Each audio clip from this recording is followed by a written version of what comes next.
finds that since the overturning of Roe versus Wade, states with restrictions on abortion are now seeing an increase in the number of births. The findings are from the Institute of Labor Economics. According to the group, since the overturning of Roe in June 2022, approximately 32,000 more babies have been born in states that enacted some form of abortion ban. It is a rise of 2.3%. We go now to Prudence Robertson, host of EWTN Pro-Life Weekly. Prudence, always great to have you on. A lot to discuss, but first, I want to get your reaction to the findings regarding the 32,000 more babies being born in those places that enacted some sort of abortion ban after Dobbs.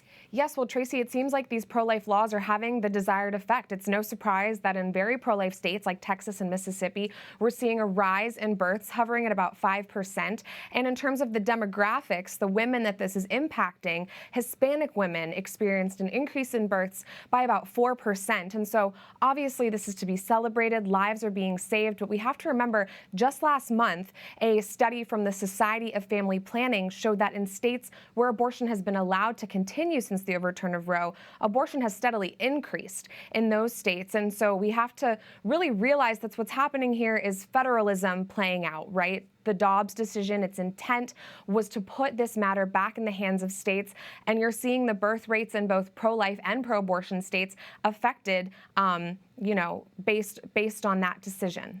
And I also know there's some new news out of Arkansas. Can you tell us what's going on there in terms of potential ballot initiatives? Yes, a pro-abortion group has introduced language, surprisingly, in the pro-life state of Arkansas.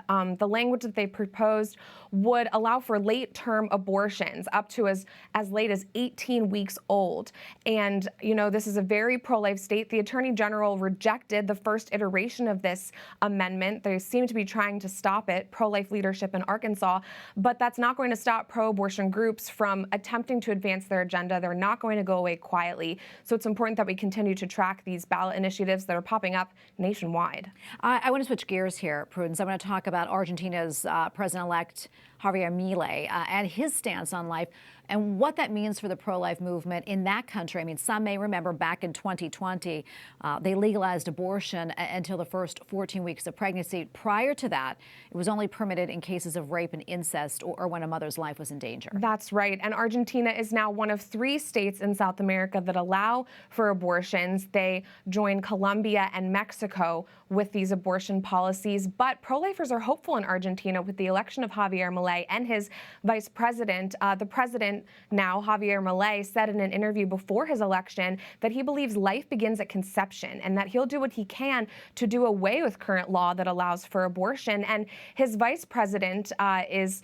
in favor of ending abortion as well, echoes his sentiments on that, and is also committed to changing laws that currently allow for same-sex marriage in Argentina. So it'll be interesting to see how much these two come through their administration for pro-lifers in Argentina, but it certainly seems like the tides are turning in a positive way for the unborn and pro-life Argentinians. Yeah, we're going to follow that for sure. Prudence, I'm curious, what other pro-life stories are you following now? Well, there's lots of international updates that we have for you on this week's episode of Pro-Life Weekly. Brazil could potentially join Argentina and other South American countries in decriminalizing abortion. We're tracking that very closely. And we also have an interesting report from India that really exposes that country as a hotbed for the production of dangerous chemical abortion pills. This is hurting women not just in India and the U.S., but across the globe. So if people are interested in learning more about that, I encourage them to tune into our show, Pro-Life Weekly, this week. Always looking forward to it, Prudence. Great to have you on, as always. Always appreciate it. Thanks, Tracy.